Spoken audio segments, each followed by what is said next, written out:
നമസ്കാരം രേണു. യെസ് പറയും. ഇന്നത്തെ സ്വർണ്ണവില എത്രയാണ്? സ്വർണ്ണവില 1 ലക്ഷത്തിനോട് തൊട്ടടുത്ത് നിൽക്കുന്നു, എത്തിയിട്ടുണ്ട്. അപ്പോൾ സ്വർണത്തിന് ഏറെ പ്രധാനപ്പെട്ട ഒരു സ്ഥലമാണ് നമ്മുടെ കേരളം. മലയാളികളടക്കം സ്വർണമെന്ന് പറഞ്ഞു കഴിഞ്ഞാൽ അവർക്ക് സ്വർണ്ണം ആണെല്ലാം. എന്നാൽ ഇന്ന് മലയാളിയെ ഏറെ വിഷമിപ്പിക്കുകയാണ് ഇന്നത്തെ സ്വർണ്ണവില പോലും 1 ലക്ഷത്തിന് അടുപ്പിച്ചെത്തിയിരിക്കുന്നു. വിവാഹമൊന്നും കഴിക്കണ്ടേ?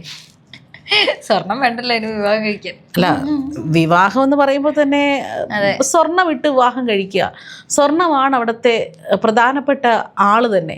എത്ര പവൻ കൊടുക്കുന്നു, അല്ലെങ്കിൽ എത്ര കിലോ കൊടുക്കുന്നു, എത്ര തൂക്കത്തിന് കൊടുക്കുന്നു, ഇതൊക്കെയാണ് ജനങ്ങളെല്ലാം ഈ വിവാഹത്തിനെത്തുമ്പോൾ നോക്കുന്നത്. അപ്പോൾ വിവാഹം ഇനി കഴിക്കണമെങ്കിൽ, അതായത് കോടീശ്വരന്മാരെ കുറിച്ചുള്ള കാര്യങ്ങളല്ല ഉദ്ദേശിക്കുന്നത്, ഒരു സാധാരണക്കാരന് വിവാഹ ജീവിതം, അതായത് വിവാഹം കഴിക്കണമെന്നുണ്ടെങ്കിൽ ഇന്ന് സ്വർണം എന്ന് പറയുന്നത് വളരെയധികം വിലക്കയറ്റം നിൽക്കുന്ന സമയത്ത് എന്തായിരിക്കും അവരുടെ ഒരു അവസ്ഥ? എനിക്ക് തോന്നുന്നു കുറേയൊക്കെ ഇപ്പോൾ സ്വർണ്ണം അങ്ങനെ ഒരുപാട് പവനിട്ട് കല്യാണം കഴിക്കുന്ന ഒരു രീതിയൊക്കെ മാറിയിട്ടുണ്ട്. എന്നാലും ഫുള്ളായിട്ട് മാറിയെന്നല്ല, കുറച്ച് പേരൊക്കെ ഒരു രജിസ്റ്റർ മാരേജിൽ ഒതുക്കുക, അല്ലെങ്കിൽ ഇത്തരത്തില് ലളിതമായ രീതിയിലൊക്കെ, അല്ല ഇനിയിപ്പം വലിയ മാരേജ് ആണെങ്കിൽ തന്നെ സിമ്പിൾ ആയിട്ട് ഒരു ചെയിന്, പണ്ടത്തെ പോലെ നമ്മള് ഒരു കുടുക്കി കെട്ടി പിന്നെ ഒരു ഇറക്ക ചെയിന് അങ്ങനെ. എങ്കിലും സാധാരണക്കാർക്ക് ഇതൊരു അടി തന്നെയാണ് ഈ സ്വർണ്ണവിലയുടെ കയറ്റം. ഇങ്ങനെ ഒന്നും ഇല്ലാത്തവരും അല്ലെങ്കിൽ ഹൈ ആയി നിൽക്കുന്നവരേക്കാളും ഈ ഒരു മിഡിൽ ക്ലാസ്സിൽ നിൽക്കുന്ന ആളുകൾക്ക് തോന്നണം മകൾക്ക് ഇത്ര ഭാഗം കൊടുക്കണം, എൻ്റെ മകൾ ഇത്ര ഇട്ട് ഇറങ്ങണം എന്നൊക്കെ. ഇല്ലെങ്കിലും ഉണ്ടാക്കി ലോൺ എടുത്ത് കടം വാങ്ങി കൊടുക്കുന്നത് അത്ര. കഴിഞ്ഞ ദിവസം സോഷ്യൽ മീഡിയയിൽ ഒരു കാര്യം പറയുന്നുണ്ടായി. ഇനി എത്രയോ പെൺകുട്ടികളുടെ ജീവിതമാണ് സ്വർണം കൊടുക്കാൻ പറ്റാത്ത കാരണം ജീവിതമാണ് നശിച്ചു പോകുന്നത് എന്ന് പറയുകയുണ്ടായി. ഡൗറിന്റെ ഒരു ഇഷ്യൂ മേ ബി നല്ലോണം വരുന്നുണ്ടായിരിക്കും. അതെ, ഒരുപക്ഷെ നല്ല ആൺകുട്ടികൾ അല്ലെങ്കിൽ നല്ല പയ്യന്മാരൊക്കെ ഉണ്ടാകാം, സ്വർണം ഇല്ലെങ്കിലും വിവാഹം കഴിച്ചു കൊള്ളാം എന്നുള്ള തരത്തിലുണ്ടാകാം. എങ്കിലും സ്വർണത്തിന് പ്രാധാന്യം നൽകുന്ന പുരുഷന്മാർ അല്ലെങ്കിൽ യുവാക്കളാണെന്നുണ്ടെങ്കിൽ, പുരുഷന്മാർ വേണ്ട, പുരുഷന്മാരെ അമ്മമാര്, നമ്മള് അമ്മായിയമ്മ മരുമകൾ ആ ബന്ധപ്പം ഒരു വീട്ടിലെ മൂത്ത മരുമകള് ഇത്ര പവൻ കൊണ്ട് വന്നു, അപ്പൊ ചെറിയ മകള് നമ്മുടെ സിനിമകളിലൊന്നല്ല, ഇന്ന് നമ്മുടെ ലൈഫിൽ തന്നെ നടന്നുകൊണ്ടിരിക്കുന്ന സംഭവങ്ങളാണ്. 300 പവൻ അല്ലെങ്കിൽ 100 പവനൊക്കെ കൊടുത്ത് കല്യാണം കഴിച്ചു വിടുന്ന വീടുകളിലാണ് ഇത്രയും സ്ത്രീധനത്തിന്റെ പേരിലൊക്കെ പെൺകുട്ടി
അതായത് ചുരുക്കി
പറയാൻ പറ്റുന്നത്.